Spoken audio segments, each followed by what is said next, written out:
Hi everyone. तो आज हम लोग यहाँ पे देखने वाले हैं single phase full converter drive. Single phase full converter drive में यहाँ पे देखेंगे तो जनरली जो हम लोग सिंगल फेज कन्वर्टर पढ़े हुए थे उसी को यहाँ पे यूज करते हैं। ठीक है, तो सिंगल फेज ये कन्वर्टर हो गया। ठीक है, जिसमें आपका सिनुसॉइडल एसी सोर्स लगा हुआ है और यहाँ पे लोड के रूप में मोटर लगा हुआ है। ये मोटर का आर्मेचर हो गया, यहाँ पे आर्मेचर वाइंडिंग का इंडक्टेंस हो गया और ये रेजिस्टेंस हो गया, जिसमें करंट जाएगा आईए यानी कि आर्मेचर करंट। जो आउटपुट करंट होगा वही होगा आर्मेचर करंट। यहाँ पे आउटपुट वोल्टेज ही मोटर का टर्मिनल वोल्टेज कहलाएगा, जिसको बोलेंगे VT। यहाँ पे हम लोग ऑलरेडी पढ़ चुके थे कि जो भी मोटर में फील्ड वाइंडिंग होगा उस फील्ड वाइंडिंग को डिस्कनेक्ट करके सेपरेटली DC मोटर बना देना होता है। ठीक है, ताकि हम लोग उसके फील्ड वाइंडिंग के जो फ्लक्स है उसको भी कंट्रोल कर सकें। तो यहाँ पे जो फील्ड वाइंडिंग था इसको सेपरेटली एक्साइटेड करके यानी कि सेपरेट करके और इसमें फील्ड वाइंडिंग में करंट देने के लिए हम लोग क्या करते हैं कि यहाँ भी कन्वर्टर का यूज करते हैं। तो यहाँ एक कन्वर्टर लगाया गया है। अब इस कन्वर्टर के माध्यम से हम लोग क्या कर सकते हैं कि फील्ड करंट को हम लोग वैरी कर सकते हैं। लेकिन हम लोग को सिर्फ और सिर्फ यहाँ पे मेन मोटिव होता है कि जो भी यहाँ पे टर्मिनल वोल्टेज है इसको वैरी करना।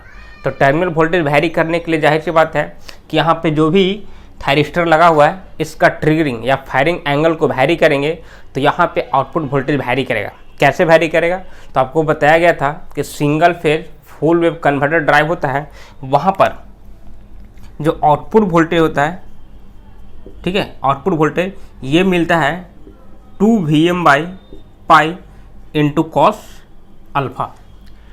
तो जब यहाँ पे कॉस अल्फा रहा है तो जब भी यहाँ पे अल्फा के वैल्यू को वैरी किया जाएगा तो आउटपुट वोल्टेज यानी कि terminal voltage across the motor vary होगा। और हम लोग जानते हैं कि जब मोटर के अक्रॉस टर्मिनल वोल्टेज को वैरी किया जाता है तो उसका स्पीड भी वैरी होता है। ठीक है, उस सारे हम लोग फंडामेंटल देख चुके हैं। अब यहाँ पे बात करते हैं कि किस प्रकार से सोर्स करंट, यहाँ पे आर्मेचर करंट और थायरिस्टर करंट वैरी करेगा। ठीक है, वोल्टेज का तो वेव फॉर्म ऑलरेडी देख चुके हैं और ऐसे वोल्टेज यहाँ पे देखने की जरूरत है नहीं। तो यहाँ पे मेनली हम लोग क्या बात करेंगे तो करंट की बात करेंगे। तो सबसे फर्स्ट में ट्रिगरिंग एंगल हम लोग अल्फा लेते हैं। जैसे अल्फा की बात करेंगे तो हम लोग जानते हैं कि पॉजिटिव साइकिल में यानी कि इस पॉजिटिव साइकिल में जब भी कंडक्ट करेगा तो कंडक्ट करेगा T1 एंड T2। ठीक है, तो इस अल्फा एंगल पे T1 एंड T2 को ऑन करते हैं। तो जैसे T1 एंड T2 को ऑन करेंगे तो यहाँ से इस प्रकार से सोर्स से कंडक्शन होगा लोड में। ठीक है, T1 से T2 और इस प्रकार से। तो जब इस प्रकार से कंडक्शन होगा तो यहाँ पे हम लोग देख रहे हैं कि सोर्स करंट पॉजिटिव करंट जाएगा। ठीक है, सोर्स करंट पॉजिटिव करंट जाएगा। तो सोर्स करंट जब पॉजिटिव करंट जा रहा है तो ये सोर्स करंट तब कंडक्ट होगा या फ्लो करेगा जब T1 and T2 positive cycle में ऑन किया जाएगा। तो अल्फा के पहले तो ऑन नहीं किया जाएगा T1 T2, तब उसके पहले कोई भी सोर्स करंट फ्लो नहीं करेगा। तो यहाँ पर जैसे अल्फा पर T1 और T2 को ऑन करते हैं, T1 एंड T2 को ऑन करते हैं, तब उसके बाद यहाँ से इस प्रकार से कंडक्शन होगा, मतलब कि सोर्स करंट फ्लो करना शुरू करेगा। तो चलिए यहाँ पे सोर्स करंट को कंडक्ट करवाते हैं। अब सोर्स करंट इस प्रकार से फ्लो करना शुरू करेगा तो जाहिर सी बात है कि सोर्स करंट कब तक फ्लो करेगा। ठीक है, तो देखिए ये पाई एंगल तक T1 T2 तो फॉरवर्ड बैच में कनेक्ट रहेगा, कंडक्ट करते रहेगा, तो सोर्स करंट भी फ्लो होते रहेगा। लेकिन जैसे पाई एंगल से आगे जाएगा तो पाई एंगल से आगे जाएगा तो क्या T1 T2 कंडक्ट करेगा या नहीं करेगा? तो यहाँ देखिए जैसे अल्फा से पाई तक बात करेंगे तो अल्फा से पाई तक जब T1 T2 कंडक्ट कर रहा होगा तब उस टाइम ये जो आर्मेचर इंडक्टेंस है एनर्जी स्टोर किया होगा। अब इस एनर्जी को रिलीज करने के लिए क्या करता है कि यहाँ पे कोई भी फ्री व्हीलिंग डायोड नहीं दिया गया है, यानी कि उसको एनर्जी को डिस्चार्ज करने के लिए कोई भी डायरेक्ट पाथ नहीं दिया गया। तो ये क्या करेगा कि जैसे पाई एंगल पे, ठीक है, T1 T2 रिवर्स बैच में कनेक्ट होने वाला रहेगा, तब उसी टाइम पे ये इंडक्टर T2 सोर्स और T1 के थ्रू ज़बरदस्ती अपने यानी कि जबरन अपने करंट को डिस्चार्ज करेगा, यानी कि इंडक्टर जो है अपना एनर्जी डिस्चार्ज करेगा। और हम लोग ऐसा मान के चलते हैं कि जब तक नेक्स्ट थायरिस्टर ग्रुप को टर्न ऑन नहीं किया जाता है तब तक इंडक्टर एनर्जी स्टोर करते रहता है, यानी कि डिस्चार्ज करते रहता है। तो इस पॉइंट पे हम लोग क्या किए हैं कि T1 और T2 को ऑन किए, इस वाले पॉइंट पे हम लोग को क्या करना है, इस वाले पॉइंट पे कि T3 और T4 को ऑन करना है। ठीक है, तो अल्फा से लेके पाई तक इंडक्टर एनर्जी स्टोर किया। अब पाई से लेके ये है अल्फा एंगल, ये है अल्फा, ठीक है, ये भी अल्फा है, तो यहाँ पर क्या हो जाएगा, पाई प्लस अल्फा। तो अल्फा से लेके पाई तक इंडक्टर एनर्जी स्टोर किया। अब उसके बाद पाई से लेके पाई प्लस अल्फा तक जब T1 T2 रिवर्स बैच में कनेक्ट होने वाला रहेगा तो ये इंडक्टर अपना एनर्जी स्टोर करेगा, रिलीज करेगा थ्रू T2 एंड T1। तो जब रिलीज करेगा तब उस ड्यूरेशन में भी यहाँ पे सोर्स करंट कंडक्ट करते रहेगा। तो इस प्रकार से पॉजिटिव करंट कंडक्ट करते रहा पाई प्लस अल्फा तक, पाई प्लस अल्फा तक हो गया। अब उसके बाद जैसे ही पाई प्लस अल्फा पे T3 एंड T4 को टर्न ऑन करेंगे, तो देखिए T3 एंड T4 को टर्न ऑन करेंगे तो ये जो वोल्टेज सोर्स है चला गया है निगेटिव साइकिल में। तो जैसे ही निगेटिव साइकिल में जाएगा, इसका मतलब कि अब जो सोर्स के पास है, सोर्स के पास पॉजिटिव इधर हो गया और करंट यहाँ से IS करंट देना शुरू कर देगा। तो जब T3 एंड T4 को ऑन करेंगे तो कंडक्शन ऐसे होगा, इस प्रकार से T3 में, फिर मोटर में, उसके बाद T4 में। तो यहाँ पर देख रहे हैं कि जो भी करंट जा रहा है ये सोर्स करंट के अपोजिट डायरेक्शन में, और तो इस अपोजिट डायरेक्शन को बोलेंगे माइनस IS करंट। तो जाहिर सी बात है कि जब T3 T4 कंडक्ट करेगा तब करंट जाएगा माइनस IS, यानी कि निगेटिव सोर्स करंट। तो अब यहाँ पर पाई प्लस अल्फा पे करंट चला जाएगा निगेटिव में, इस प्रकार से। और ये कांस्टेंट करंट फ्लो होगा कब तक, तो 2 पाई तक तो अगेन इंडक्टर एनर्जी स्टोर कर रहा होगा। अब 2 पाई से आगे तक, ठीक है, जब तक T1 T2 ऑन नहीं हो जाता है तब तक ये क्या करेगा कि कंडक्ट करते रहेगा। तो यहाँ तक मिल जाएगा। उसके बाद यहाँ पर अगेन हम लोग क्या करेंगे कि T1 T2 को ऑन करेंगे। तो जैसे T1 T2 को ऑन करेंगे तो again source current positive current बन जाएगा। तो अगेन ये हो गया पॉजिटिव करंट, इस प्रकार से, इस प्रकार से, और इस प्रकार से रिपीट चलते रहेगा। तो जाहिर सी बात है कि T1 T2 के टर्न ऑन के पहले देखें तो T1 T2 के टर्न ऑन के पहले T3 T4 कंडक्ट कर रहा होगा, तो यानी कि निगेटिव मिलेगा। तो यहाँ पर हम लोग यदि प्रीवियस मान के चलते हैं कि पीछे भी कंडक्शन हो रहा होगा तो यहाँ पे इस प्रकार से मिल जाएगा। ठीक है,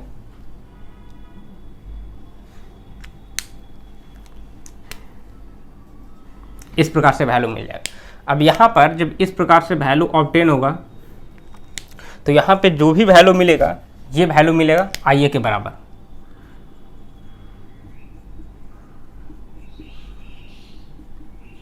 ठीक है, अब यहाँ पे हम लोग को ये देखना है कि जब यहाँ भी IA होगा, ठीक है, यहाँ देखिए, यहाँ पर जब निगेटिव सोर्स करंट था तो सोर्स करंट जरूर निगेटिव है लेकिन आर्मेचर में पॉजिटिव डायरेक्शन में जा रहा है। ठीक है, ये है पॉजिटिव टर्मिनल और यह है निगेटिव टर्मिनल, तो पॉजिटिव डायरेक्शन में जा रहा है यानी कि पॉजिटिव आर्मेचर करंट। जब आर्मेचर करंट यहाँ पे सोर्स करंट पॉजिटिव है मतलब कि यहाँ से इस प्रकार से ऐसे निकल रहा है, आर्मेचर में जा रहा है पॉजिटिव डायरेक्शन में, यहाँ भी पॉजिटिव हो जाएगा।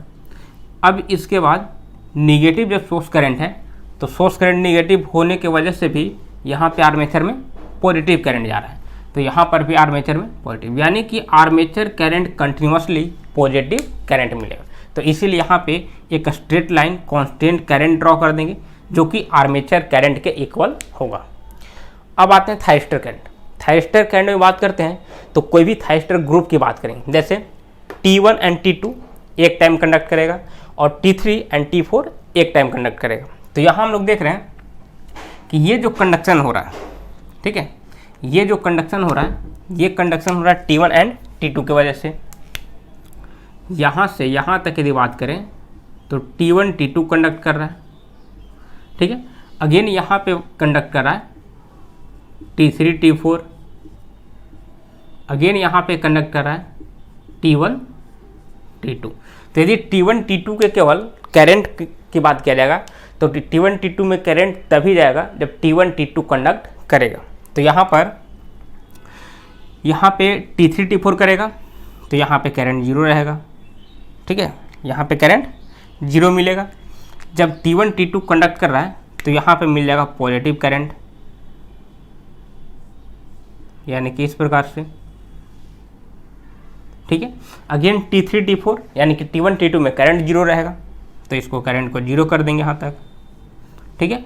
अब बात करेंगे तो अगेन T1 T2 यहाँ पे कंडक्ट कर रहा है तो अगेन यहाँ पे मिल जाएगा पॉजिटिव करंट और इस प्रकार से 0, और इसका जो अमाउंट होगा वो IA यानी कि आर्मेचर करंट के इक्वल होगा, ठीक है, आर्मेचर करंट के इक्वल होगा।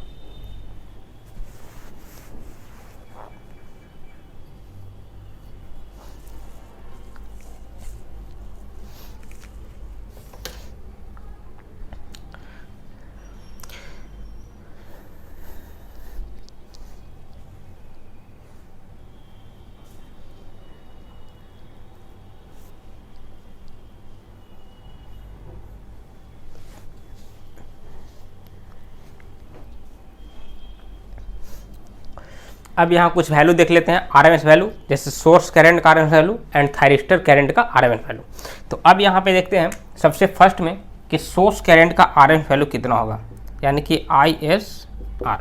यहाँ पे आरएमएस की बात करेंगे तो हम लोग देख रहे हैं कि जो भी सोर्स करंट है ये स्क्वायर वेव में सिनुसाइडल मिल रहा है, यानी कि अल्टरनेटिंग मिल रहा है, और अल्टरनेटिंग में भी साइमेट्रिक वेव मिल रहा है, ठीक है। तो जब भी साइमेट्रिक वेव मिल रहा है तो हम लोग यहाँ पे कैसे निकालते हैं, तो जो भी स्क्वायर है, ठीक है, तो यहाँ पे IA है तो IA का स्क्वायर कर देंगे, स्क्वायर वेव हो गया।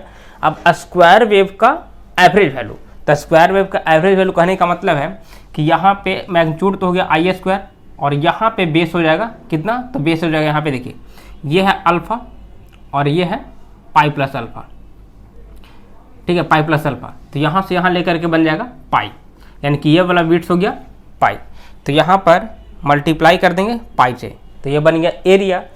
अब करना है एवरेज वैल्यू, तो क्या करेंगे उसका कि हाफ टाइम पीरियड से डिवाइड करें, क्योंकि जब भी साइमेट्रिक वेव रहता है तो हम लोग हाफ साइकिल के लिए ही एवरेज वैल्यू या आरएमएस वैल्यू कैलकुलेट करते हैं। तो हाफ साइकिल के लिए बात करेंगे तो यहाँ पे बन जाएगा पाई, और यहाँ पे आ जाएगा कितना, तो 1/2, ठीक है, क्योंकि अंडर रूट होता है। अब यहाँ पे इसको कैलकुलेट करेंगे तो पाई से पाई कैंसिल आउट और IA स्क्वायर बच जाएगा IA, ठीक है।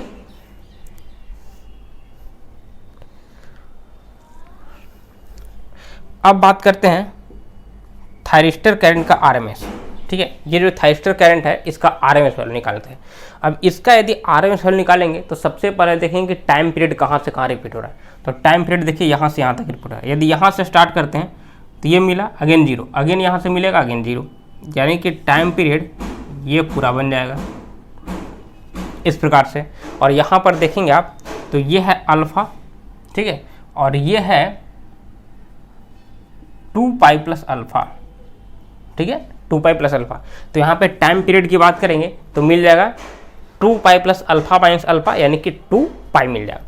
अब यहाँ से जब आरएमएस वैल्यू निकालना होगा तो हम लोग सिंपली क्या करेंगे कि यहाँ पे देख रहे हैं कि साइमेट्रिक वेव नहीं बल्कि अनसाइमेट्रिक वेव है। तो अनसाइमेट्रिक वेव में एवरेज वैल्यू या आरएमएस वैल्यू फुल साइकिल के लिए कैलकुलेट करते हैं। तो फुल साइकिल के कैलकुलेट करेंगे तो यहाँ पे सबसे पहले IA स्क्वायर इंटू, ठीक है, उसके बाद इसका बेस की बात करेंगे तो इसका अगेन बेस हो जाएगा कितना, पाई, क्योंकि यहाँ पे अल्फा और यहाँ पे पाई प्लस अल्फा, तो ये बन गया पूरा पाई। तो बेस से मल्टीप्लाई कर दिए तो ये निकल गया स्क्वायर वेव का एरिया। अब स्क्वायर वेव का एवरेज निकालना होगा तो डिवाइड बाई कर देंगे टाइम पीरियड, और यहाँ पे टाइम पीरियड लेके चलेंगे 2 पाई, क्योंकि वेव जो है अनसाइमेट्रिक है। अब यहाँ पे आरएमएस निकालना है तो हम लोग क्या कर देंगे, पावर 1/2 कर देंगे। अब यहाँ पे पाई से पाई कैंसिल आउट, यहाँ बच जाएगा IA स्क्वायर बटा 2 का पावर 1/2। अब 1/2 इस पे अप्लाई करेंगे तो स्क्वायर खत्म हो जाएगा, 2 पे अप्लाई करेंगे तो अंडर रूट हो जाएगा, यानी कि यहाँ पे निकल आ जाएगा IA बटा अंडर रूट 2। तो ये निकल गया थायरिस्टर करंट का आरएमएस वैल्यू, और ये निकल गया सोर्स करंट का आरएमएस वैल्यू, और ये हो गया average value of output voltage, यानी कि एवरेज टर्मिनल वोल्टेज 2 VM बटा पाई इंटू कॉस अल्फ़ा, जहाँ पे अल्फ़ा को वैरी करके आउटपुट वोल्टेज को हम लोग वैरी कर सकते हैं। तो इस प्रकार से हम लोग single phase full converter drive use करके जो भी डीसी मोटर होता है वहाँ पे स्पीड को कंट्रोल किया जा सकता है। हाय एवरीवन, तो अब हम लोग आज पढ़ने वाले हैं 3 phase half wave converter drive. तो 3 phase half wave converter drive में सबसे फर्स्ट में हम लोग को समझना होगा कि 3 फेज हाफ वेव कन्वर्टर किस तरह से फंक्शन करता है, ठीक है, या किस तरह से आउटपुट प्रोड्यूस करता है। तो चलिए सबसे पहले हम लोग स्टडी करते हैं 3 फेज हाफ वेव कन्वर्टर के बारे में। तो जैसे ही 3 फेज की कंसेप्ट आता है तो यहाँ पे एक आता है फेज एंगल और दूसरा आता है फेजर। ये दोनों चीज़ हम लोग को समझना जरूरत है। तो यहाँ पे 3 फेज की बात करेंगे तो 3 फेज होता है RYB, या आप कह सकते हैं ABC, कोई ले सकते हैं। स्टैंडर्ड होता है RYB। यहाँ पे तीनों जो फेज होता है वो फेज 120 डिग्री से डिस्प्लेस रहता है इन बैलेंस कंडीशन। और 120 डिस्प्लेस की बात करने का मतलब क्या हुआ, इन स्पेस, ठीक है, स्पेस में 120 डिग्री से डिस्प्लेस होगा। जैसे कि यहाँ पे आपको दिखाया गया है कि यहाँ पे R जो फेजर है इसको रेफरेंस फेजर लिया गया है, और R फेजर से Y फेज है 120 एंगल पे, और Y फेज से B फेज है 120 एंगल पे, या R फेज से B एंगल चला जाएगा 240 एंगल पे। यहाँ पे जब भी हम लोग फेज की बात करते हैं तो फेज हमेशा फेज हमेशा क्लॉकवाइज में रोटेट करवाते हैं, ठीक है, और एंगल भी कंसिडर उसी प्रकार से करते हैं। तो ये हो गया RYB।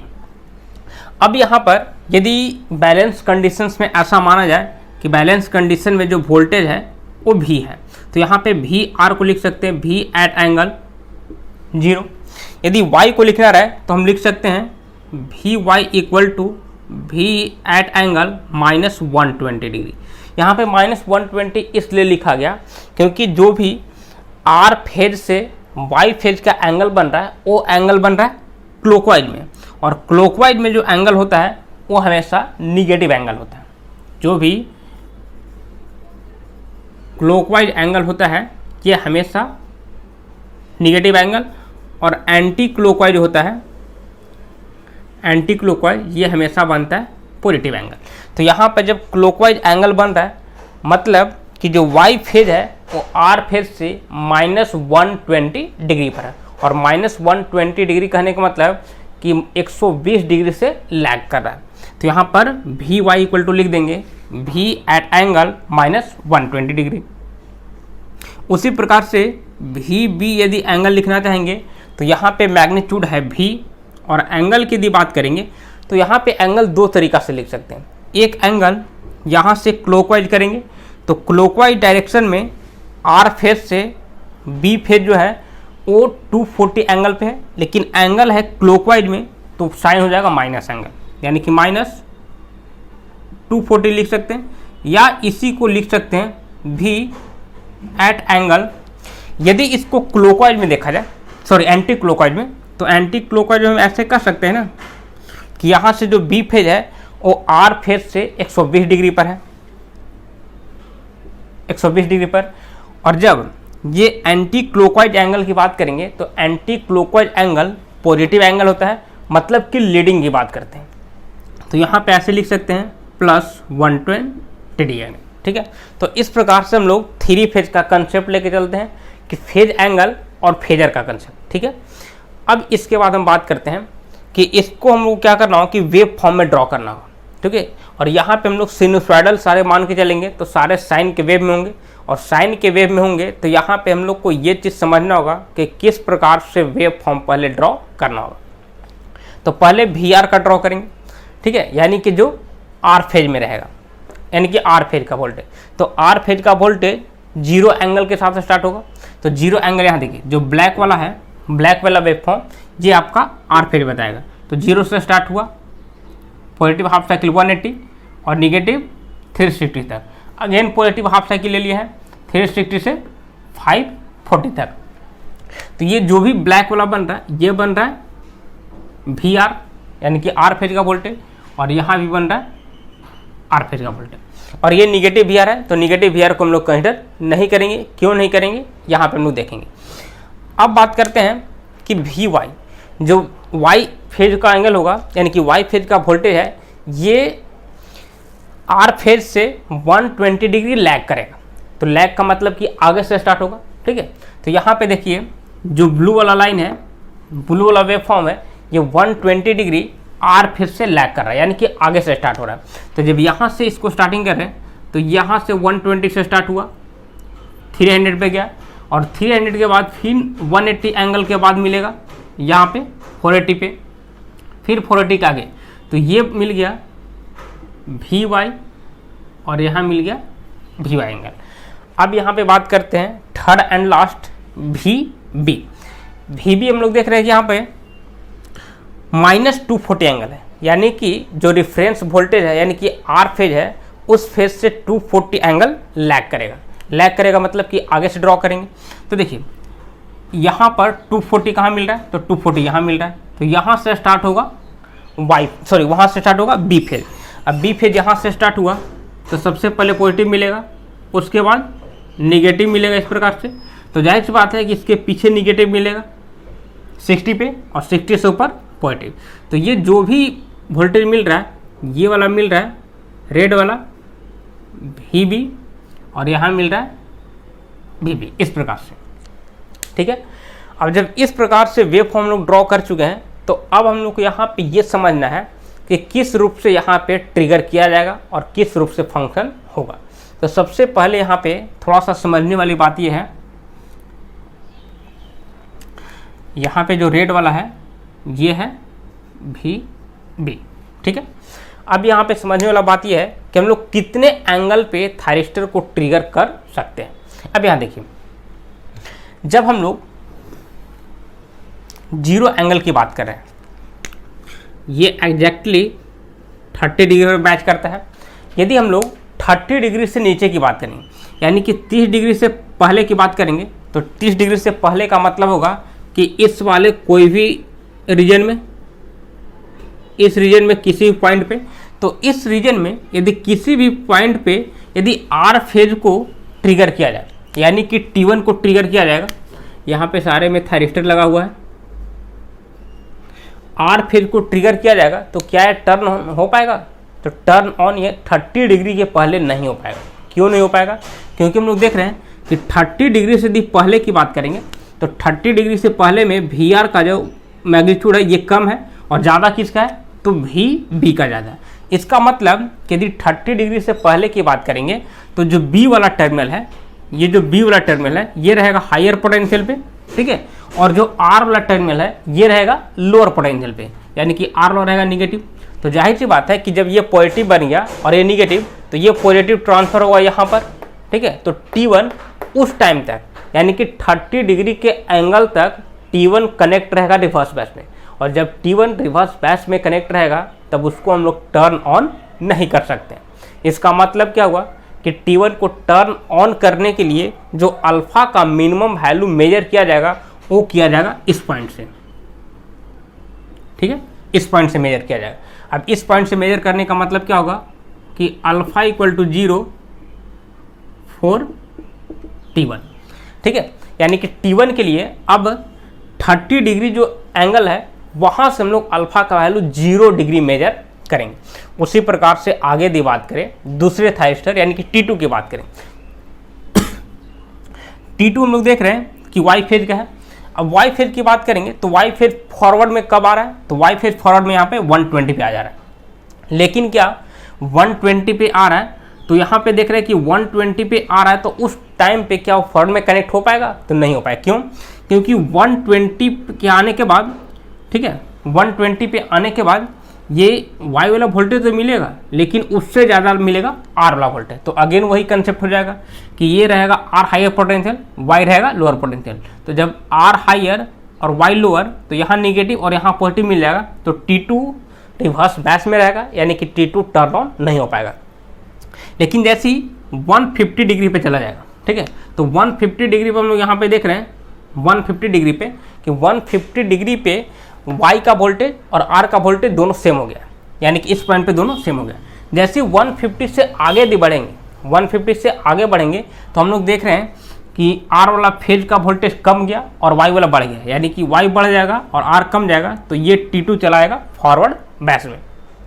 अब जैसे ही T2 फॉरवर्ड बैच में आएगा तो इसको टर्न ऑन करने के लिए हम लोग गेट पल्स प्रोवाइड कर सकते हैं। तो यहाँ पे क्या कर सकते हैं कि 150 एंगल पे ये अल्फा इक्वल टू 0 हो जाएगा फॉर T2, ठीक है। अब T2 के लिए जो अल्फा का एंगल मेजर किया जाएगा वो मेजर किया जाएगा 150 डिग्री से, यानी कि 150 एंगल से। उसी प्रकार से B की यदि बात करें तो यहाँ पे हम लोग देखेंगे कि जो 220 डिग्री है, 220 डिग्री है, 220 से पहले हम लोग यहाँ पे B को ऑन नहीं कर सकते हैं। तो B को ऑन नहीं कर सकते हैं तो यहाँ पर इसको मेजर करेंगे alpha equal to 0 for T3, क्योंकि B से कनेक्ट है आपका T3 थाइस्टर, ठीक है, तीसरा थाइस्टर। अब यहाँ पे सभी के लिए हम लोग यहाँ पे देख लिए कि अल्फा का वैल्यू कहाँ से कहाँ मेजर करना है, लेकिन हम लोग जब भी यहाँ पे आउटपुट वोल्टेज कंट्रोलिंग की बात करेंगे तो यहाँ पे कुछ न कुछ यहाँ पे अल्फा वैल्यू हम लोग कंसिडर करके चलेंगे। तो हम लोग ऐसा मान के चलते हैं कि कुछ न कुछ अल्फा वैल्यू मान के चल रहे हैं। अब कुछ न कुछ मानने का मतलब क्या होगा कि हम लोग मान के चल रहे हैं कि ये जो, चलिए यहाँ पर हम लोग मान लेते हैं कितना, तो मान लेते हैं हम लोग कुछ अल्फा वैल्यू, तो ये हो गया 0,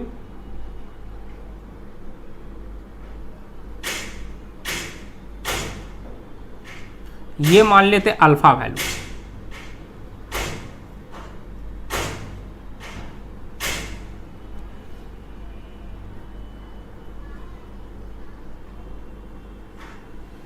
ठीक है। ये हम लोग अल्फा मान लिए, यानी कि यहाँ से लेकर के यहाँ तक ये अल्फा मान लिए, ठीक है। अब ये अल्फा मान लिए तो यहाँ पे ध्यान से देखेंगे हम लोग,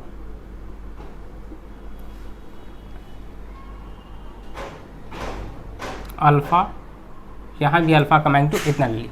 तो अब यहाँ पे क्या होगा, ठीक है, अब यहाँ पे क्या होगा कि जैसे 30 डिग्री एंगल पे T1 को ऑन करेंगे तो T1 यहाँ से ऐसे कंडक्ट करेगा और यहाँ लोड में सप्लाई देगा, ठीक है, लोड में सप्लाई देगा। लेकिन यदि वोल्टेज की बात करेंगे, वोल्टेज की यदि बात करेंगे तो यहाँ से इस प्रकार से मिलना शुरू हो जाएगा यदि 30 डिग्री पे ही ऑन कर देंगे तब। और 30 डिग्री पे ऑन करने का मतलब होगा कि अल्फ़ा का वैल्यू 0 लिया गया, क्योंकि अभी जस्ट बताया गया कि 30 डिग्री पे अल्फ़ा इक्वल टू 0 होगा फॉर द थायरिस्टर T1 के लिए, ठीक है, T1 के लिए। अब यहाँ पे ऑन करेंगे यदि T1 को एट अल्फ़ा एंगल, तो अल्फ़ा एंगल कहने का मतलब कि इस वाले इंस्टेंट पे ऑन किया जाएगा। तो जब इस वाले इंस्टेंट पे ऑन किया जाएगा यहाँ पर, तो T1 ऑन होगा मतलब कि आर फेज कनेक्ट होगा। तो आर फेज जब इस पॉइंट पे कनेक्ट हो रहा है तो इसके पहले कोई तो सोर्स कंडक्ट हो रहा होगा, कोई तो सोर्स कंडक्ट कर रहा होगा, सप्लाई दे रहा होगा। तो वो सोर्स कौन सा होगा, तो वो सोर्स बी फेज वाला होगा, क्योंकि उसके पहले कौन सा फेज है, बी फेज है। तो यहाँ पर जो आउटपुट वोल्टेज मिलेगा वो मिलेगा इस प्रकार से, ये वाला मिल जाएगा यहाँ तक, इस पॉइंट तक, ठीक है। अगेन जैसे अल्फ़ा पर T1 को ऑन करेंगे तो ये चला जाएगा ऊपर, इस प्रकार से ऐसे मिल जाएगा और ये कनेक्ट हो जाएगा आर फेज वाला। अब आर फेज तब तक कंडक्ट करते रहेगा जब तक कि अगेन T2 को आगे ऑन नहीं करेंगे। और T2 को हम लोग ऑन करेंगे इस वाले पॉइंट पे, यानी कि इस वाले पॉइंट पे, ठीक है, इस पॉइंट पे ऑन किया जाएगा। जब इस वाले पॉइंट पे ऑन किया जाएगा तो ये यहाँ तक तो कंडक्ट करते रहेगा, ठीक है। उसके बाद जब T2 को ऑन करेंगे तो ये चला जाएगा, यहाँ से ऑन होगा। अब यहाँ से ऑन होगा तो यहाँ से अब वोल्टेज देगा T2, ठीक है, ये वोल्टेज देगा T2। अब T2 जब वोल्टेज देगा तो यहाँ पे हम लोग देख रहे हैं कि 220 एंगल पे T3 को ऑन कर सकते थे, लेकिन यहाँ पे हम लोग ऑन नहीं कर रहे हैं। यहाँ पे अल्फ़ा एंगल लेकर के ऑन करेंगे। तो अल्फ़ा एंगल यहाँ पे हम लोग ये मान चुके हैं इतना, मतलब कि जब भी T3 ऑन होगा तो इस पॉइंट से ऑन होगा, ठीक है, इसके पहले हम लोग ऑन नहीं किए हुए। तो ये वोल्टेज यहाँ तक मिल जाएगा, इस प्रकार से, और ये वेव चला जाएगा ऊपर। ठीक है, अब जब इतना मिल जाएगा तो इसके बाद T3 कनेक्ट होगा और ये वोल्टेज दे जाएगा VB, इस प्रकार से। अब जब ये वोल्टेज मिल गया तो उसके बाद अगेन वही चीज़ रिपीट होगा, अगेन वही चीज़ एंगल तक कंडक्ट करेगा, कुछ एंगल तक, यहाँ से वोल्टेज मिलेगा इस प्रकार से, इस प्रकार से मिल जाएगा। ठीक है, तो आउटपुट वोल्टेज जो मिल रहा है वो मिलेगा इस प्रकार से। ठीक है, आउटपुट वोल्टेज इस प्रकार से मिल जाएगा। अब यहाँ पे बात करते हैं करंट की, कि कोई भी फेज करंट जो होगा वो कितने एंगल तक और कब कंडक्ट करेगा। तो यहाँ पे हम लोग आर फेज की बात करें कि आर फेज कहाँ से कहाँ कंडक्ट करेगा, यानी कि कहाँ से कहाँ तक फ्लो करेगा। तो देखिए सबसे फर्स्ट में यहाँ से यहाँ तक जो वोल्टेज मिल रहा है, ये वोल्टेज मिल रहा है किसका, तो ये वोल्टेज मिल रहा है VB का, बी फेज का। तो जब बी फेज का वोल्टेज मिलेगा तो जाहिर सी बात है कि आर फेज वाला कंडक्ट नहीं कर रहा होगा, तो आर फेज वाला करंट वहीं मिलेगा जहाँ पे VR वोल्टेज यानी कि आर फेज का वोल्टेज एपियर हो रहा होगा आउटपुट में। तो देखिए, तो यहाँ से लेकर के यहाँ तक हो रहा है आर फेज। ठीक है, तो यहाँ से लेकर के यहाँ तक आर फेज हो रहा है, तो इसको ड्रॉ कर देते हैं इस प्रकार से। उसके बाद यह है वाई फेज, यह है बी फेज, अगेन यहाँ से यहाँ आर फेज, तो अगेन यहाँ से मिलेगा आर फेज, तो अगेन इसको ऐसे ड्रॉ कर देंगे इस प्रकार से। और यहाँ पर अब जब करंट की बात करेंगे तो चूंकि इस वाले रीजन में आर फेज नहीं है तो 0 मिल जाएगा, इस वाले रीजन में आर फेज कंडक्ट कर रहा है यानी कि आर फेज का करंट मिलेगा।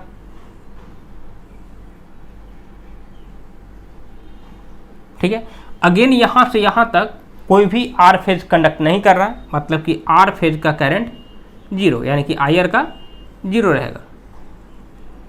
ठीक है, अब उसके बाद यहाँ से यहाँ मिल रहा है अगेन आर करंट यानी कि आर फेज, तो आर फेज कंडक्ट कर रहा है तो यहाँ से आर फेज का करंट मिलना शुरू हो जाएगा इस प्रकार से। ठीक है, अब यहाँ पर जो फेज का करंट होगा वो कितने अमाउंट के बराबर होगा, तो देखिए आर फेज जब कंडक्ट करेगा तो यही आर्मेचर करंट जाएगा और वही आर्मेचर करंट ये आर फेज या कोई भी फेज करंट के इक्वल होगा। तो यहाँ पे जो IR का वैल्यू है ये IA के इक्वल होगा। चलिए, अब यहाँ पे कुछ हम लोग को वैल्यू निकालना होगा। तो वैल्यू निकालने की सबसे पहले यदि बात करेंगे तो सबसे पहले हम लोग को निकालना होगा आउटपुट एवरेज वोल्टेज। ठीक है, आउटपुट एवरेज वोल्टेज। तो यहाँ पे आउटपुट एवरेज वोल्टेज हम लोग कैसे निकालते हैं, यहाँ देखिए। सबसे पहले तो हम लोग क्या करेंगे कि ये जो पॉइंट है, ये पॉइंट ये बन जाएगा 30 प्लस अल्फ़ा।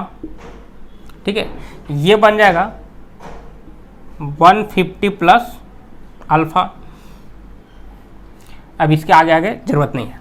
यदि टाइम पीरियड की बात करें करंट की, तो देखिए यहाँ से यहाँ तक, फिर अगेन रिपीट करा यहाँ से यहाँ तक, तो हम लोग क्या करते हैं कि इसको मान लेते हैं 1 टाइम पीरियड। ठीक है, और इसको 1 टाइम पीरियड मानते हैं। तो यहाँ देखिए ये जो मिलेगा ये मिलेगा 390 प्लस अल्फ़ा, 390 प्लस अल्फ़ा। तो 390 plus alpha minus 30 plus alpha करते हैं। ठीक है, तो इसमें से यानी कि इसको घटाते हैं तो हमको बच जाता है यहाँ पे 2 pi equal to T equal to 2 pi यानी कि 360 डिग्री एंगल, यानी कि टाइम पीरियड का वैल्यू यहाँ पे मिलेगा 2 पाई। अब बात करते हैं वोल्टेज के लिए कि वोल्टेज के लिए क्या मिलेगा वेव फॉर्म और क्या मिलेगा टाइम पीरियड। तो देखिए यहाँ से चला वेव, अगेन यहाँ से स्टार्ट हुआ, यहाँ अगेन स्टार्ट हुआ, यहाँ, यानी कि रिपीट जो कर रहा है वेव फॉर्म, और रिपीट कहाँ से कहाँ कर रहा है, तो रिपीट कर रहा है इस प्रकार से। यदि ऐसे बात करें तो यहाँ पे हम कह सकते हैं कि रिपीट इस प्रकार से कर रहा है, यह रिपीट किया, अगेन यहाँ से यहाँ ऐसे रिपीट किया। ठीक है, अगेन ये रिपीट किया। ठीक है, तो ये जो बिल मिल रहा है ये मिल रहा है टाइम पीरियड, यानी कि इसका कैपिटल T मिल रहा है टाइम पीरियड। अब ये है कितना, अब ये है कितना, तो देखिए यहाँ पे इसको कैलकुलेट करते हैं। तो यहाँ पर जो मिल रहा है ये यही वाला मिल रहा है ना, ये वाला मिल रहा है, ये मिल रहा है, और जो इतना पीरियड होगा वही यहाँ पे वोल्टेज का टाइम पीरियड कहलाएगा। तो यहाँ पे 150 plus alpha minus 30 plus alpha करते हैं, यानी कि इसमें से इसको घटाते हैं तो यहाँ पे बच जाएगा 180 डिग्री, और 180 का मतलब कि यहाँ पे बच जाएगा पाई। ठीक है, यानी कि जो भी वोल्टेज यहाँ पे आउटपुट में अपीयर होगा वो उसका टाइम पीरियड कितना होगा, तो उसका टाइम पीरियड पाई बनेगा। तो अब यहाँ पे हम लोग को क्या करना है कि अब यहाँ पे हम लोग को निकालना है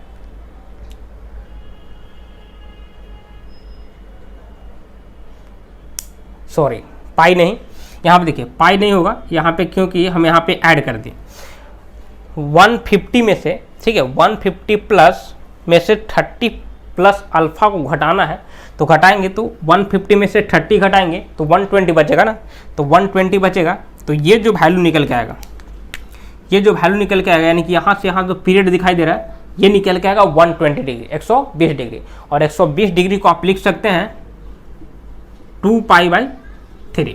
ठीक है, 120 डिग्री को लिख सकते हैं 2 पाई बाई 3।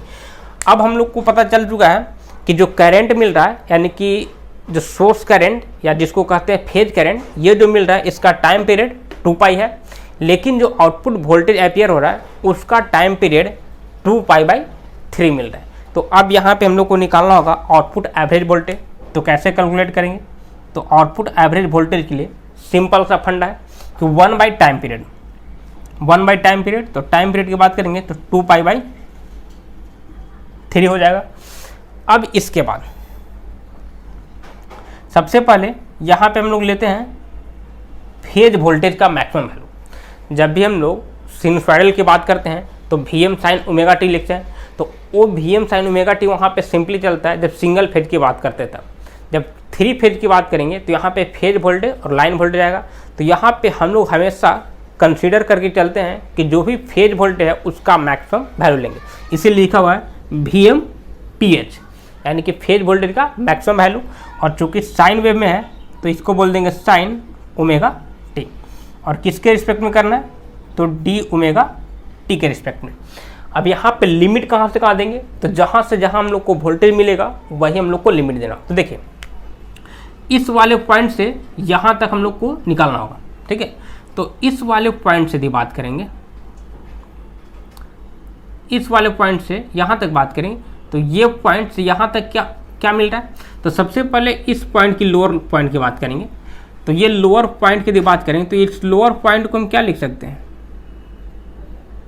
इस लोअर पॉइंट को लिख सकते हैं 30 प्लस अल्फा। ठीक है, 30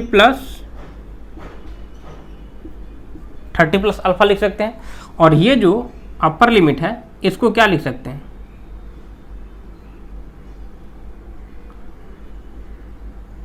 इसको क्या लिख सकते हैं, तो इसको लिख सकते हैं 150 प्लस अल्फा, 150 प्लस अल्फा। अब यहाँ देखिए तो 30 प्लस जो अल्फा है, 30 प्लस अल्फा, इसको हम सीधा सीधा लिख सकते हैं। यदि पाई के फॉर्म में लिखना रहे तो आप सीधा सीधा ऐसा कर सकते हैं कि 30 प्लस अल्फा से लेकर के 150 प्लस अल्फा तक यहाँ पे लिमिट देना होगा। अब यहाँ पे लिमिट देंगे, ठीक है, यहाँ पे कैलकुलेट करेंगे वैल्यू, तो यहाँ पे सिंपली आपको क्या करना है कि सिंपली देखिए ये 3 चल जाएगा सबसे ऊपर, और ये जो VMPH है इसको बाहर निकाल देंगे, तो यहाँ से निकल के आ जाएगा 3 VMPH बटा 2 पाई, और साइन ओमेगा टी का जो इंटीग्रेशन होगा वो मिलेगा माइनस कॉस ओमेगा टी, तो ये हो जाएगा माइनस कॉस ओमेगा टी। अब इस पर लिमिट देना है, तो लिमिट है 30 प्लस अल्फा और 150 प्लस अल्फा। अब अपर लिमिट और लोअर लिमिट पुट करेंगे तो यहाँ पे आ जाएगा, ब्रेक होगा cos C minus cos D पे। ठीक है, एक बार अपर लिमिट पुट करेंगे माइनस लोअर लिमिट, तो अपर लिमिट पुट करेंगे यहाँ पे तो माइनस वाला टर्म हो जाएगा, और लोअर लिमिट पुट करेंगे तो माइनस माइनस प्लस बन जाएगा, यानी कि cos C minus cos D बन जाएगा। अब cos C minus cos D पे इसको ब्रेक करके सॉल्व करेंगे तो यहाँ पे हम डायरेक्ट वैल्यू लिख दे रहे हैं कि वैल्यू कितना आएगा, तो यहाँ पे वैल्यू आ जाएगा 3√3 VM PH बटा 2 पाई इंटू कॉस अल्फा, इतना बन जाएगा। अब इसको मेनली हम लोग को क्या करना रहता है कि मेनली हम लोग को इसको लाइन वोल्टेज में कन्वर्ट करना होता है। तो लाइन वोल्टेज में कन्वर्ट करना होता है तो सिंपली हम लोग क्या करते हैं कि फेज वोल्टेज को लाइन वोल्टेज में कन्वर्ट करते हैं। तो फेज वोल्टेज को जब लाइन वोल्टेज में कन्वर्ट करते हैं तो हम लोग फेज वोल्टेज इक्वल टू क्या लिखते हैं, लाइन वोल्टेज बटा √3, ठीक है। तो √3 से √3 कैंसिल आउट हो जाएगा, तो यहाँ पे बच जाएगा 3 VML बटा 2 पाई इंटू कॉस अल्फा। तो यही निकल जाएगा output voltage of the 3 phase half wave converter.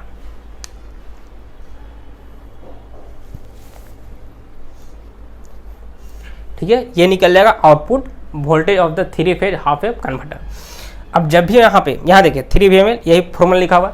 अब यहाँ पे अल्फा के वैल्यू को वैरी किया जाएगा तो यहाँ से आउटपुट वोल्टेज वैरी होगा और यहाँ से टर्मिनल वोल्टेज वैरी होने की वजह से मोटर को कंट्रोल किया जा सकता है। अब यहाँ पे एक चीज़ और चीज़ कैलकुलेट कर रहे थे हम लोग कि जो भी यहाँ पे IR है यानी कि फेज करंट मिल रहा है, इस करंट का RMS वैल्यू। तो अब इसका RMS वैल्यू की बात करते हैं तो इसको आप लिख सकते हैं सोर्स करंट का RMS वैल्यू, या लिख सकते हैं R फेज का RMS वैल्यू, जो भी आपको लिखने का इच्छा है वो लिख सकते हैं। अब यहाँ पे इसका RMS वैल्यू निकालना होगा तो यहाँ पे हम लोग टाइम पीरियड देख लिए कि यहाँ से यहाँ तक रिपीट हो रहा है और इसका टाइम पीरियड है 2 पाई और इसका मैग्नीट्यूड है IA, यानी कि यहाँ पे करेंगे तो IA के स्क्वायर इंटू एरिया निकालेंगे तो ये एरिया मिल रहा है 120 एंगल यानी कि 2 पाई बाई 3। तो इसको कर देंगे 2 पाई बाई 3, एरिया निकल गया। अब इसका एवरेज निकालना होगा तो क्या कर देंगे कि अगेन टाइम पीरियड से डिवाइड कर देंगे और इसका टाइम पीरियड है कितना, तो इसका टाइम पीरियड है 2 पाई। अब टाइम पीरियड 2 पाई है और RMS वैल्यू निकाल रहे हैं तो इसको कर देंगे पावर 1/2। अब पावर 1/2 करेंगे तो यहाँ पे क्या मिलेगा, देखिए 2 पाई से 2 पाई कैंसिल आउट हो जाएगा, ठीक है, और डिवाइड में आ जाएगा 3 और 3 के पावर 1/2 करेंगे तो अंडर रूट में हो जाएगा। यानी कि सिंपली बात किया जाएगा तो यहाँ मिल जाएगा IA बटा √3। तो ये निकल गया सोर्स करंट या R फेज का या किसी भी फेज का, Y का भी निकालेंगे तो इतना ही आएगा, B का भी निकालेंगे तो इतना ही आएगा। तो सोर्स करंट का RMS वैल्यू निकल गया IA बटा √3। तो इस प्रकार से हम लोग यहाँ पे क्या कहते हैं कि 3 phase half wave converter use करके फिर DC ड्राइव को कंट्रोल किया जा सकता है। ठीक है, तो अब हम लोग आगे पढ़ेंगे इसमें 3 phase full wave converter drive. अब हम लोग यहाँ पे पढ़ने वाले हैं 3 phase full wave converter drive. 3 phase half wave converter drive इसके पहले हम लोग देख चुके हैं, अब 3 phase full wave converter drive देखेंगे। अब यहाँ पे 3 phase full wave converter drive में हम लोग ये चीज़ देखेंगे कि किस प्रकार से कन्वर्टर सबसे पहले फंक्शन करता है और 3 फेज आउटपुट प्रोड्यूस करता है। ठीक है, यहाँ पे हम लोग समझेंगे सबसे पहले 3 फेज के बारे में। ऑलरेडी हम लोग समझ भी चुके थे कुछ जो हम लोग को पिछले लेक्चर में देखे थे, यानी कि जहाँ पे 3 फेज हाफ वेव कन्वर्टर देखे थे वहाँ पे। तो यहाँ पे भी अगेन देखेंगे कि यहाँ पे 6 थायरिस्टर यानी कि 6 थायरिस्टर को यूज करते हैं फुल वेव कन्वर्टर ड्राइव बनाने के लिए। यहाँ पे यदि बात किया जाएगा तो यहाँ पे तो जनरली यहाँ पे आप कह सकते हैं कि T1, T3 और T5 जो है ये कहलाता है पॉजिटिव थायरिस्टर ग्रुप और T2, T4 और T6 ये कहलाता है निगेटिव थायरिस्टर ग्रुप। यानी कि जब पॉजिटिव साइकिल में कंडक्ट करना होगा तब T1, T3, T5 यही तीनों कंडक्ट कर सकते हैं और निगेटिव साइकिल में T2, T4 एंड T6 ये 3 थायरिस्टर कंडक्ट कर सकते हैं। इसीलिए इसको बोलते हैं निगेटिव थायरिस्टर ग्रुप और इसको बोलते हैं पॉजिटिव थायरिस्टर ग्रुप। अब यहाँ पे समझेंगे कि कैसे फंक्शन करेगा, तो उसके पहले हमको समझना होगा सबसे पहले लाइन वोल्टेज के टर्म में। तो यहाँ पे क्या कर रहे हैं कि लाइन वोल्टेज जो बन रहा है RY, YB और BR ये तीनों लाइन वोल्टेज को स्पेस में 120 एंगल से डिस्प्लेस कर दिए हैं, क्योंकि तीनों आपका यहाँ पे जो भी सिस्टम है ये 3 फेज सिस्टम है और 3 फेज सिस्टम आपका 120 एंगल से डिस्प्लेस होता है। 120 एंगल से डिस्प्लेस कर दिया गया है, यानी कि ये वाला जो एंगल है ये है 120 और ये है 240 एंगल। अब इसके बाद यदि बात करेंगे तो सबसे पहले हम लोग को ये तीनों जो वोल्टेज का सिस्टम है ये वोल्टेज हम लोग को ड्रॉ करना होगा, यानी कि 3 फेज वोल्टेज ड्रॉ करना होगा। सबसे पहले आर वाई की बात करेंगे, तो आर वाई को 0 एंगल पे मान के चल रहे हैं, तो 0 एंगल पे हम लोग क्या करेंगे कि यहाँ पे वोल्टेज ड्रॉ करेंगे। तो 0 एंगल पे कहने का मतलब है कि 0 से स्टार्ट होगा और 180 तक जाएगा, इस प्रकार से 180 और 180 से 360, 180 से 360, ये बन गया आर वाई फेज। ठीक है, आर वाई फेज। अब वाई बी वोल्टेज की बात करते हैं, तो वाई बी वोल्टेज होगा वो आर वाई वोल्टेज से 120 डिग्री डिस्प्लेस होगा, यानी कि आगे से रन करेगा। क्यों? क्योंकि ये लैग कर रहा है 120 एंगल से, तो 120 एंगल से लैग कर रहा है, तो यहां से हम लोग क्या करेंगे कि 120 एंगल से वहां कहां जाएगा, तो 300 तक जाएगा। ये थोड़ा सा कर्व इसको और सिनुसॉइडल बनाते हैं इस प्रकार से। ठीक है, उसके बाद ये आगे चला जाएगा इस प्रकार से, और ये जो होगा वो इस प्रकार से आ जाएगा। ठीक है, अब हम लोग को तीसरा वोल्टेज बचा V R voltage. V R voltage होगा वो आर वाई वोल्टेज से 240 एंगल से लैग करेगा, 240 एंगल से लैग करेगा, तो इसको आगे बना देंगे यहाँ पे इस प्रकार से। और निगेटिव में आएगा कहाँ, तो निगेटिव में आएगा 60। ठीक है, और यहाँ पे आएगा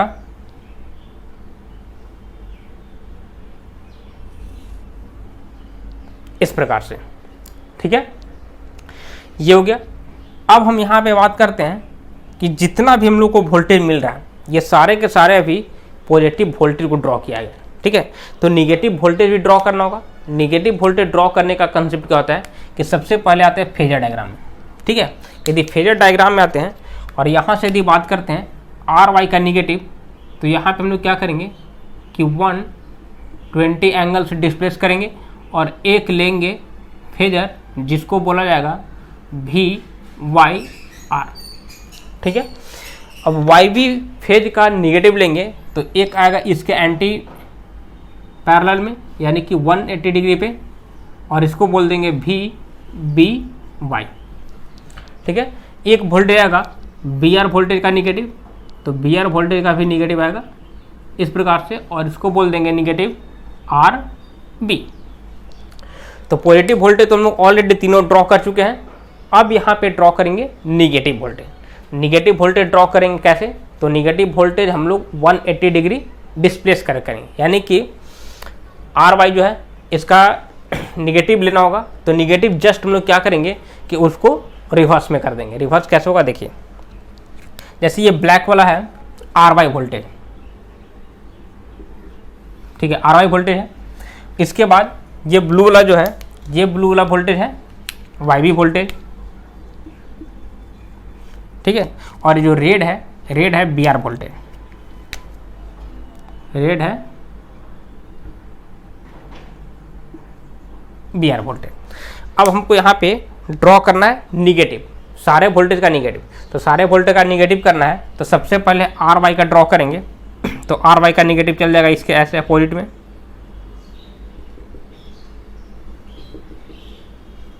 इस प्रकार से। यहाँ पे निगेटिव है तो इसका बन जाएगा पॉजिटिव, इस प्रकार से। ठीक है, ये हो गया आर फेज की बात। अब बात करते हैं यहाँ पे, अब बात करते हैं वाई बी का। वाई बी का निगेटिव लेंगे तो वाई बी का निगेटिव इस प्रकार से ड्रॉ हो जाएगा,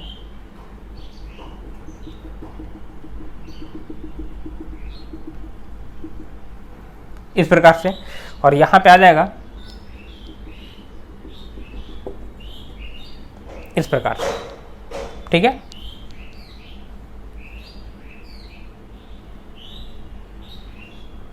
थोड़ा सा यहाँ पे इसको सिनुसॉइडल बनाते हैं।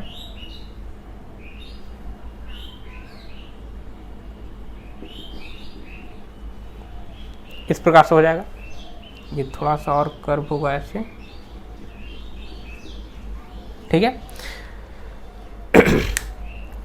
अब जो रेड है यानी कि बी आर वोल्टेज है, इस वोल्टेज का निगेटिव करना होगा। तो इस वोल्टेज का निगेटिव करेंगे,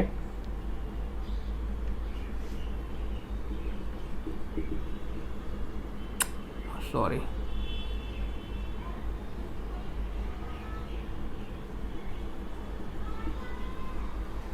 इस प्रकार से हो जाएगा। ठीक है, अब यहाँ से इसका निगेटिव इस प्रकार से हो जाएगा और यहाँ पर आएगा निगेटिव इस प्रकार से। ठीक है, अब यदि सारे वोल्टेज की बात करते हैं, ठीक है, तो ये निगेटिव वोल्टेज है किसका, तो बी वाई का, सॉरी बी वाई है वोल्टेज, ये है ब्लैक वाला आर वाई। यहाँ पे रेड में डॉटेड है तो डॉटेड निगेटिव वोल्टेज है, तो डॉटेड है आर बी। ठीक है, आर बी। यहाँ पर है वाई बी। अब उसके बाद अगेन है ब्लैक में, ब्लैक है आपका Y B, sorry Y R, क्योंकि आर वाई का निगेटिव है वाई आर, जो होगा वाई आर। इसके बाद ये रेड मिल गया यहाँ पे बी आर, और यहाँ पे ये मिल गया निगेटिव ऑफ कौन सा, वाई बी। हाँ, वाई बी का निगेटिव बी वाई है, इस प्रकार से। अब इस प्रकार से मिल रहा है यहाँ पे, तो हम लोग को यहाँ पे क्या करना है कि सबसे पहले समझना है कि किस प्रकार से थाइस्टर को turn on and turn off किया जाएगा। यहाँ पे देखिए, यहाँ पे हम बात करते हैं सबसे पहले एट एंगल 60 डिग्री। यदि 60 डिग्री के एंगल पे यदि बात करते हैं, ठीक है, यानी कि इस पॉइंट पे हम बात करते हैं, इस पॉइंट पे यदि बात करें तो इस पॉइंट के पहले हम देख रहे हैं, ठीक है, कि इस पॉइंट से पहले बी वाई वोल्टेज मिल रहा है, यानी कि निगेटिव वोल्टेज मिल रहा है। तो इस पॉइंट यानी कि 60 डिग्री के एंगल के पहले हम यहाँ पे ना तो T1 और ना तो T2 किसी को भी टर्न ऑन नहीं कर सकते हैं। ऐसा इसलिए क्योंकि T1 और T2 रहेगा रिवर्स बैच में, क्योंकि 60 एंगल के पहले जो ब्लैक वाला लाइन है वो है कम है, ठीक है, कम वोल्टेज है किसके रिस्पेक्ट में, तो बी वाई के वोल्टेज से, यानी कि बी और वाई का फेज ज़्यादा रहेगा एज कम्पेयर टू आर का फेज। तो इसीलिए 60 डिग्री एंगल से पहले या 60 डिग्री तक, ठीक है, हम यहाँ पे T1 को ऑन नहीं कर सकते हैं। तो यहाँ हो जाएगा T1 का triggering angle alpha equal to 0। उसी प्रकार से बात करते हैं इस पॉइंट पे, ठीक है, तो इस पॉइंट पे भी बात करते हैं, इस पॉइंट पे बात करते हैं, तो ये बन जाएगा किसके लिए, तो ये यहाँ पे देखिए, ये है आर बी, और आर बी कहने का मतलब है कि आर, ठीक है, और बी कहने का मतलब कि ये वाला T2, यानी कि T2 को ऑन करने के लिए इस पॉइंट पे होना चाहिए, ठीक है, तभी तो ये बी वाला कनेक्ट हो पाएगा। इसके बाद आगे बात करते हैं इस पॉइंट पे, इस पॉइंट पे भी बात करते हैं, तो इस पॉइंट पे वाई बी है। अब वाई बी की बात करते हैं तो वाई यहाँ पे आ जा रहा है कौन सा, तो वाई पॉजिटिव, तो वाई पॉजिटिव मतलब कि T3, यानी कि यहाँ पे T3 को ऑन करना पड़ेगा, ठीक है। अब आगे यहाँ पे बात करते हैं इस पॉइंट पे। अब इस पॉइंट पे हम बात कर रहे हैं तो यहाँ पे देख रहे हैं कि वाई आर है, तो वाई कहने का मतलब पॉजिटिव, यानी कि T3 तो पहले से ऑन था, आर कहने का मतलब निगेटिव, तो आर निगेटिव यानी कि T4, यानी कि यहाँ पे ऑन करना पड़ेगा T4। उसी प्रकार से यहाँ पे आएंगे तो ऑन करना पड़ेगा T5 को, और यहाँ पे ऑन करना पड़ेगा T6 को। तो देखेंगे कि ये वाला जो एंगल है ये जस्ट यहाँ से रिपीट हो जाएगा, ठीक है, ये जस्ट यहाँ से रिपीट होगा। तो यहाँ पे हम लोग ऐसा मान के चलते हैं कि इस वाले पॉइंट पे T6 को ऑन करना रहता है, ठीक है। तो यहाँ पे ऐसे ये 360 पे चला जाएगा, थोड़ा सा पॉइंट हो गया है, ठीक है, ये 360 पे चलाएगा एंगल ये वाला।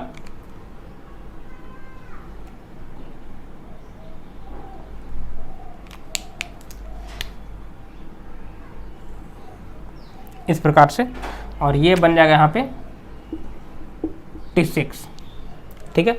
अब यदि यहाँ पे टर्न ऑन की बात हम लोग समझ चुके हैं। अब यहाँ पे बात करें कि अल्फा एंगल ट्रिगरी एंगल लेते हुए यदि टर्न ऑन करते हैं तो कैसे कंडक्शन होगा। तो देखिए सबसे पहले T1 को यहाँ पे ऑन कर सकते थे, लेकिन T1 को यहाँ पे ऑन नहीं करेंगे क्योंकि हम लोग अल्फा एंगल ट्रिगरिंग एंगल ले रहे हैं। तो अल्फा एंगल ले रहे हैं तो सपोज मानते हैं कि ये अल्फा एंगल है, ठीक है, सपोज ये मानते हैं कि अल्फा एंगल है। तो ये अल्फा एंगल है, यानी कि इस वाले पॉइंट से टर्न ऑन होगा। अब इस वाले पॉइंट से टर्न ऑन होगा तो ये इस प्रकार से कंडक्ट करते रहेगा। अब इस पॉइंट पे T2 टर्न ऑन होना चाहिए था, लेकिन होगा नहीं। क्यों? क्योंकि अल्फा एंगल पे हम लोग टर्न ऑन करेंगे। तो अल्फा एंगल लेंगे, तो सपोज अल्फा एंगल यहाँ पे ले रहे हैं, तो इस पॉइंट से T2 कंडक्ट करेगा। तो जब उस पॉइंट से T2 कंडक्ट करेगा तो इसके पहले T1 तो कंडक्ट करते रहेगा ना, तो T1 कंडक्ट करेगा इस पॉइंट तक,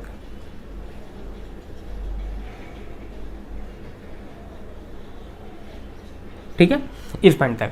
अब जैसे यहाँ पे T2 को ऑन करेंगे तो ये वोल्टेज शिफ्ट हो जाएगा इस प्रकार से, और अगेन T2 कंडक्ट करेगा इस प्रकार से, और ये T2 अगेन आगे तक कंडक्ट करते रहेगा।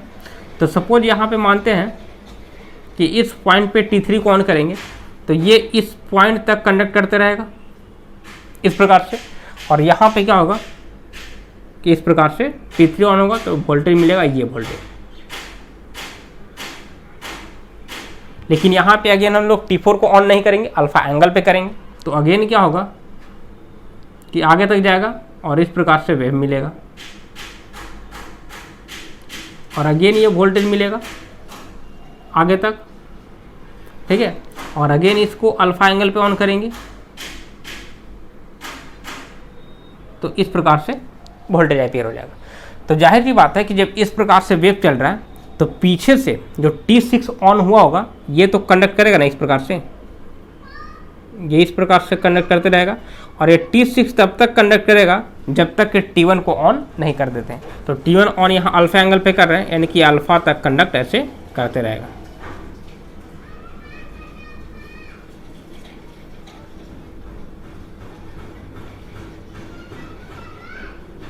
इस प्रकार से। तो ये मिल जाएगा वेव फॉर्म। अब जब ये वेव फॉर्म मिल जाएगा तो यहाँ पे जाहिर सी बात है कि आप यहाँ पे करंट वोल्टेज सब चीज़ निकाल सकते हैं, ठीक है। तो यहाँ पे हम लोग को मेनली मोटिव है कि आउटपुट एवरेज वोल्टेज कैलकुलेट करना। तो आउटपुट एवरेज वोल्टेज कैलकुलेट करेंगे तो सिंपली क्या है कि आपको वेव फॉर्म पहचानना होगा। वेव फॉर्म पहचानेंगे तो आप देखिए कैसे पहचान सकते हैं। रिपीट कहाँ से कहाँ कर रहा है, तो कहीं से भी आप उठा सकते हैं। सपोज यहाँ से उठाइए, यहाँ से उठाएंगे तो देख रहे हैं कि ये हुआ, फिर अगेन रिपीट कर रहा है। तो यहाँ से यहाँ, यहाँ से यहाँ, इस प्रकार से रिपीट। तो रिपीट यहाँ से यहाँ कर रहा है, तो यहाँ से हम कह सकते हैं ना कि यहाँ से यहाँ तक ये इस प्रकार से रिपीट कर रहा है, ठीक है। तो यहाँ से यहाँ तक रिपीट कर रहा है, तो इसको हम कह सकते हैं कि टाइम पीरियड है, टाइम पीरियड है। और ये जो पॉइंट मिल रहा है कितना मिल रहा है, तो देखिए ये 60 है और ये अल्फा है, तो 60 प्लस अल्फा है यहाँ पे, यानी कि कह सकते हैं कि π/3 प्लस अल्फा मिल रहा है। π/3 प्लस अल्फा, π/3 होगा 60 प्लस अल्फा। इस एंगल की बात करते हैं तो यहाँ पे मिल रहा है 120, और 120 के आगे मिल रहा है ये अल्फा एंगल, ठीक है, ये वाला एंगल अल्फा है। तो 120 प्लस अल्फा मिल रहा है, और 120 प्लस अल्फा मिल रहा है तो इसको बोल सकते हैं 2π/3 प्लस अल्फा, ठीक है, 2π/3 प्लस अल्फा बोल सकते हैं ना इस प्रकार से। अब यहाँ पे यदि टाइम पीरियड की बात करें कि टाइम पीरियड कितना यहाँ पे निकल कर आ रहा है, ठीक है, तो टाइम पीरियड कितना निकल कर आ रहा है, तो यहाँ पर चलिए ऐसे इसको लिख सकते हैं 120 प्लस अल्फा, और इसको लिख सकते हैं 60 प्लस अल्फा। तो 120 प्लस अल्फा में से 60 प्लस अल्फा यदि घटाते हैं तो यहाँ बच जाएगा 60 डिग्री, और 60 डिग्री बचेगा तो यहाँ पे कैपिटल टी का वैल्यू आ जाएगा π/3, यानी कि 60 डिग्री इसका टाइम पीरियड होगा, यानी कि π/3 इसका टाइम पीरियड निकल के आ रहा है। अब आउटपुट वोल्टेज निकालना होगा तो कुछ नहीं करना है, V0 equal to VT average voltage 1/टाइम पीरियड, यानी कि π/3 इंटीग्रेशन ऑफ, यहाँ पे हम लोग क्या लेंगे, तो यहाँ पर भी वही लेंगे 3VMPH, ठीक है, sign omega T D omega T के रिस्पेक्ट में कर देंगे। अब लिमिट यहाँ पे देना होगा, लिमिट कहाँ से कहाँ देंगे, तो लिमिट हम ऑलरेडी यहाँ पे फाइंड आउट कर चुके हैं, π/3 प्लस अल्फा, π/3 प्लस अल्फा से लेकर के 2π/3 प्लस अल्फा तक। अब इतना करने के बाद इसको आप जब कैलकुलेट करेंगे, जैसे बताया गया था कि 3 फेज हाफ वेव में कैसे कैलकुलेट करना है, उसी प्रकार से यहाँ पे, ठीक है, ये फेज वोल्टेज को बाहर निकाल देंगे, 3 को ऊपर लेके चलाएंगे, साइन ओमेगा टी का इंटीग्रेशन करेंगे तो मिल जाएगा minus cos omega T. Cos omega T में upper limit lower limit put करेंगे तो उसको ब्रेक कर देंगे cos C minus cos D पे, और जैसे ही cos C minus cos D पे ब्रेक करेंगे तो यहाँ पे ओवरऑल यदि आप देखेंगे तो यहाँ पे वोल्टेज मिल जाएगा 3 VML, फेज वोल्टेज आएगा तो फेज वोल्टेज को लाइन वोल्टेज में कन्वर्ट कर देना है, तो 3 VML by pi into cos alpha मिल जाएगा। तो इस प्रकार से यहाँ पे अल्फा के वैल्यू को वैरी करके आउटपुट वोल्टेज को वैरी कर सकते हैं, और जब आउटपुट वोल्टेज वैरी होगा तो यहाँ से मोटर का टर्मिनल वोल्टेज वैरी करेगा, और जब मोटर का टर्मिनल वोल्टेज वैरी करेगा तो यहाँ पे हम लोग आर्मेचर वोल्टेज कंट्रोल या कह सकते हैं कि वोल्टेज कंट्रोल मेथड अप्लाई करके डीसी मोटर के स्पीड को वैरी कर सकते हैं, कंट्रोल कर सकते हैं, ठीक है। तो ये था 3 phase full wave converter drive. इसमें ज़्यादा और कुछ विशेष आपको लिखने की ज़रूरत नहीं पड़ेगा, आप इतना एक्सप्लेन कर सकते हैं, ठीक है।